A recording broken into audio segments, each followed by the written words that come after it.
자, 바로 한번 시작해 볼까요? 오늘 우리가 파고들 질문은요, 물리학 역사상 가장 근본적이고도 심오한 질문 중 하나입니다. 이 우주라는 게 과연 모든 게 정해진 대로 예측 가능한 대로 착착 움직이는 걸까요? 아니면 근본적으로는 그냥 무작위, 그러니까 확률에 모든 걸 맡기는 걸까요? 자, 이 너무나도 유명한 말, 이게 그냥 종교적인 의미가 아니었습니다.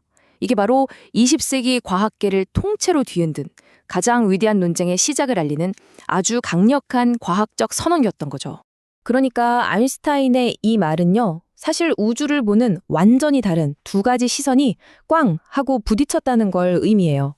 뭐냐면 우리가 매일 눈으로 보고 경험하는 세상이랑 그 세상을 진짜로 이루고 있는 근본적인 재료들의 세상이 완전히 딴판이었던 겁니다. 보세요. 이 표를 보면 그 차이가 확 들어오죠. 왼쪽이 우리가 아는 세상, 그러니까 뉴턴의 고전역학이 지배하는 세계예요. 공을 던지면 포물선을 그리면서 날아가는 거, 계산하면 딱딱 맞잖아요? 완벽하게 예측이 가능하죠. 근데 오른쪽 이 기묘한 양자역학의 세계는 완전히 딴판입니다. 원자나 전자처럼 진짜 작은 녀석들을 다루는데 여긴 규칙 자체가 아예 달라요. 자, 그럼 도대체 뭐가 그렇게 달랐길래 이런 엄청난 논쟁이 붙었을까요? 지금부터 양자 세계의 진짜 기묘한 규칙들을 하나씩 파헤쳐 볼 텐데, 무슨 미스터리 사건의 단서를 찾는다고 생각해 보시면 재밌을 겁니다. 자, 첫 번째 단서, 바로 중첩이라는 개념입니다.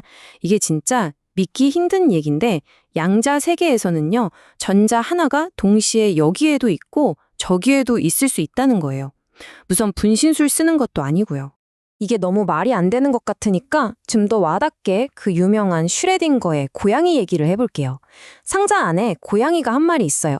그리고 그 안에는 어떤 원자가 붕괴하느냐 마느냐 이 순전히 무작위적인 양자 현상에 따라서 독가스가 터질 수도 있고 안 터질 수도 있는 장치가 들어있어요. 자, 여러분. 상자를 열어보기 전에 이 고양이는 살아있을까요? 죽었을까요? 정답은 둘 다입니다. 네, 맞아요. 살아있는 동시에 죽어있는 상태. 양자역학의 대답은 정말 기가 막히죠. 우리가 상자를 딱 열어서 보는 그 순간, 그 관측이라는 행위가 현실을 야, 너 하나만 골라 하고 강요한다는 거예요. 그전까지는 살아있는 상태와 죽어있는 상태가 말 그대로 중첩되어 있었던 거죠. 자, 두 번째 단서 나갑니다. 바로 베르너 하이젠베르크가 내놓은 불확정성 원리예요. 이게 뭐냐면 자연이 우리한테 딱 잘라 말하는 거랑 같아요. 야, 너 입자의 정확한 위치랑 정확한 속도 둘 다 동시에 알려는 욕심 부리지 마. 둘 중 하나만 정확히 할 수 있어. 딱 이거예요. 아니, 우리 기술이 부족해서 그런 거 아니냐고요? 그게 아니라는 게 핵심입니다. 이게 자연의 근본 법칙인 이유가 뭐냐면요. 자, 생각해 보세요. 보이지도 않는 조그만 전자 위치를 알려면 어떻게 해야 할까요? 뭔가를 쏴서 맞춰봐야겠죠? 그게 바로 빛, 즉 광자입니다. 근데 문제가 있어요. 이 광자가 전자를 땅 하고 때리는 순간 전자의 위치는 알게 되지만 그 충격 때문에 전자가 다른 데로 휙 날아가 버려요. 그럼 속도랑 방향이 바뀌잖아요. 그러니까 관측하는 행위 자체가 결과를 바꿔버리는 거예요. 우리가 축구공을 손전등으로 비춘다고 공이 날아가진 않죠. 근데 이 미시세계는 스케일이 너무 작아서 이게 어쩔 수 없는 법칙이 되는 겁니다. 자, 바로 이 기묘하고 이상한 규칙들 때문에 물리학계의 두 거장이 제대로 한판 붙게 됩니다. 세기의 대결이죠. 바로 아인슈타인 대 닐스 보어입니다. 아인슈타인은요, 이 모든 게 정말 마음에 안 들었어요. 도저히 받아들일 수가 없었던 거죠. 왜냐? 아인슈타인이 생각하는 우주는 아주 정교하게 잘 짜인 시계 같은 거였거든요. 원인이 있으면 결과가 딱 나오는 그런 질서정연한 세상이어야 했어요. 이런 확률이니 우연이니 하는 건 그저 우리가 아직 뭔가를 모르기 때문이라고 생각했어요. 뭔가 숨겨진 변수가 있을 거다. 우리가 그걸 찾으면 이 모든 게 다 예측 가능해질 거다라고 굳게 믿었던 거죠. 특히 아인슈타인을 정말 미치게 만들었던 게 바로 양자 얽힘이라는 현상이었어요.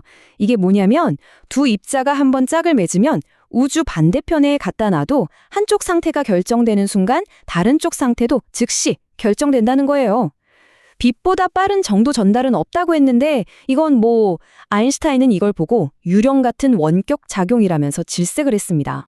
이렇게 아인슈타인이 계속해서 말도 안 돼 하고 비판하니까 그의 평생 라이벌이자 동료였던 닐스 보어가 드디어 한마디 툭 던집니다. 아인슈타인, 신이 뭘 해야 할지 이래라 저래라 좀 하지 말게. 와, 이 한마디에 모든 게 담겨 있죠. 우리가 원하는 대로 우주를 재단하지 말고 그냥 우주가 보여주는 그대로를 받아들이라는 겁니다. 자, 이제 정말 판결의 시간입니다. 한 세기가 넘게 이어진 이 위대한 논쟁. 과연 역사는, 그리고 과학은 누구의 손을 들어줬을까요? 다시 한번 묻죠. 수많은 실험 끝에 밝혀진 우리 우주의 진짜 모습은 예측 가능한 법칙으로 돌아가는 거대한 시계일까요? 아니면 본질적으로 무작위적인 예측 불가능한 주사위 놀이일까요? 정답이요? 사실 그 판결문은 바로 여러분 손에 그리고 책상 위에 있습니다. 바로 지금 여러분이 사용하고 있는 이 모든 기술이 그 증거거든요. 현대 물리학은 결국 보어의 편에 섰습니다. 아인슈타인이 그토록 이상하고 유령 같다고 말했던 그 양자 원리들이 바로 우리 현대 문명을 떠받치는 기둥이 된 겁니다. 지금 들고 계신 스마트폰 안에 들어있는 반도체, 병원에서 찍는 MRI, 우리가 쓰는 레이저, 길 찾아주는 GPS의 그 무시무시한 정확도를 만들어내는 원자시계, 태양광 패널, 심지어 USB 같은 플래시 메모리까지. 이 모든 게 하나도 빠짐없이 그 말도 안 되는 양자역학이 없었다면 불가능한 것들입니다. 자, 그럼 좋습니다. 우리가 양자역학 덕분에 이런 기술을 누리고 있다는 건 알겠어요. 근데 근본적으로 우리가 이런 확률로 돌아가는 우주에 살고 있다는 게 대체 우리에게 어떤 의미가 있을까요? 이게 왜 중요할까요? 핵심은 이거예요. 우주가 무작위적이라는 게 어떤 결함이나 불완전함을 의미하는 게 아니라는 겁니다. 오히려 그 반대예요. 바로 그 무작위성 때문에 모든 것이 가능해졌습니다. 아주 먼 옛날 빅뱅 직후 우주 초기에 있었던 아주 미세한 양자적인 흔들림, 그러니까 이 확률적인 불확실성이 있었기 때문에 물질이 뭉쳐서 별도 되고 은하도 되고 결국 우리도 태어날 수 있었던 겁니다. 자, 이제 정말 마지막으로 이런 생각을 한번 해보죠.